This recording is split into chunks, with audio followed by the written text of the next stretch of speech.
Donc voyons à quoi ressemble donc ce package module, donc local storage, donc c'est celui-ci que l'on va utiliser. Donc ça, vous allez voir que c'est vraiment très simple. Il y aura juste à... déjà, on va l'installer au moyen de... On va le rajouter au package JSON, donc ça va être rajouté à des dépendances, comme je vous ai expliqué. Donc c'est là où on va placer toutes nos dépendances et on va faire un yarn install pour rajouter ce module à notre projet. Et ensuite, on aura juste pour spécifier des items, le rajouter au stockage local de notre navigateur. On va utiliser donc cette méthode sur local storage qui sera set item, donc en précisant my key. Et donc voilà, il y aura des choses à rajouter. Donc c'est toujours stocké en tant que string, donc chaîne de caractères. Donc on va le stringify. Donc ce ne sera pas un JSON, mais on va donc employer cette méthode sur cette classe JSON pour retourner une valeur qui sera de type chaîne de caractères. Donc c'est comme ça que ça doit être représenté dans le stockage virtuel. Et donc ensuite, lorsqu'il s'agit donc de le récupérer, on aura une autre méthode à utiliser qui sera getItem et on va préciser la clé qu'on aura utilisée pour sauvegarder donc cette collection dans le stockage virtuel. Voilà, donc ça c'est pour l'explication d'usage. Ce qu'on va faire dans un premier temps, donc c'est l'installer. Donc on va le préciser dans alors ce qu'on va faire, donc on va le faire. On va d'ailleurs le faire dans. Ah, bon, on va le faire dans notre voilà ici. Donc je vais ouvrir une nouvelle fenêtre. Donc on se place toujours donc dans le to do et on va faire un yarn i et c'est local storage. Donc là on va appeler plutôt yarn.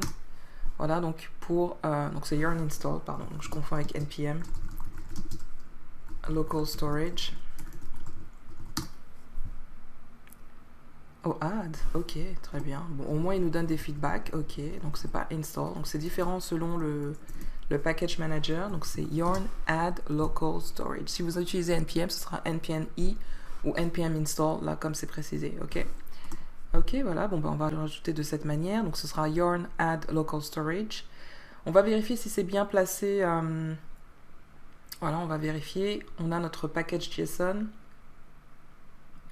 Et on doit le trouver d'ailleurs donc dans les modules désormais. On va aller au niveau de... Ah, c'est un peu long, donc voilà, il y a un paquet de dépendances, modules.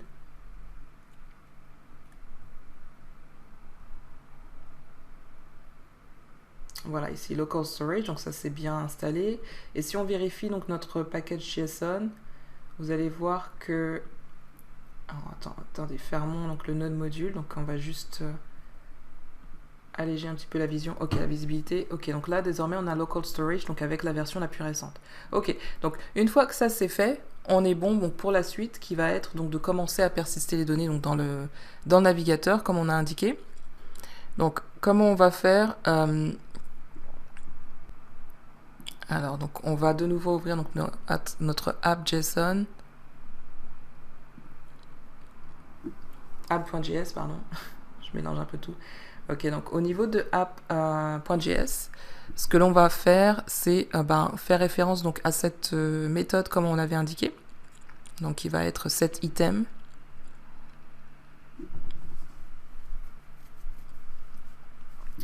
Donc qui va être, on va se placer là. Ok, donc juste après avoir changé l'état local finalement, on va donc faire local storage et on va set item. Après, bon, vous êtes libre d'utiliser donc la clé que vous souhaitez, mais moi je vais utiliser en fait items pour faire référence à cette collection que l'on va persister au moyen de local storage. Et donc là c'est pareil, on va utiliser donc cette classe, cette méthode sur cette classe qui va être JSON. Donc c'est en majuscule stringify puisque ce sera toujours sauvegardé donc sous forme de chaîne de caractères.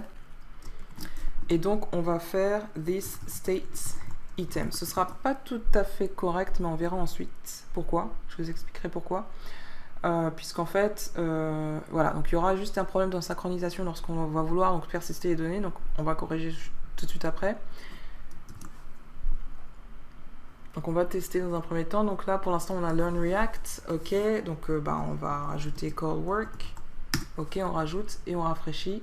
Voilà, donc c'est pas pris en compte. Pourquoi? Donc là pour l'instant il a juste gardé learn react. Ok, parce que c'est l'état, il a persisté comme l'état local comme c'est connu.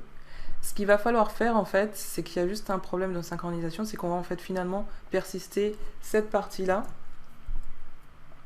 comme étant donc la nouvelle collection que l'on souhaite persister. Donc on va à la fois donc persister l'état local en rajoutant l'élément qui vient tout juste d'être rajouté de manière simultanée, autrement ça passe pas. Voilà, donc là, ce que j'ai fait, donc c'est prendre cette partie-là, donc new item, donc celui que l'on crée, le nouvel objet que l'on crée et rajoute à l'état initial. Donc là, cette fois-ci, donc ce sera... ouais, bah alors du coup, il faut que je fasse this state item. Parce que là, il ne reconnaît pas. Donc state, c'était une variable locale. Ok, donc là, cette fois-ci, on va faire call work. Et là, ça va fonctionner. Ok, donc si on rafraîchit, donc on aura tout qui est... Ah oui, donc là, on peut le voir. Ok, donc il y a une autre étape à faire. Donc là, pourquoi c'est pas affiché? C'est normal. Call work. Ok, donc on l'a bien ici, notre stockage. Donc... c'est visible ici, mais c'est pas visible au niveau donc, de l'interface. Pourquoi? Parce qu'il va falloir mettre celui-ci, mettre à jour notre composant. Et donc pour ça, on va utiliser les méthodes lifecycle qu'on n'a pas encore utilisées dans ce projet pour pouvoir mettre à jour l'item et donc l'afficher tel quel. Et donc récupérer ce qui est stocké dans le stockage, sauvegardé dans le stockage virtuel et ensuite l'afficher dans notre page. On va le faire ensuite.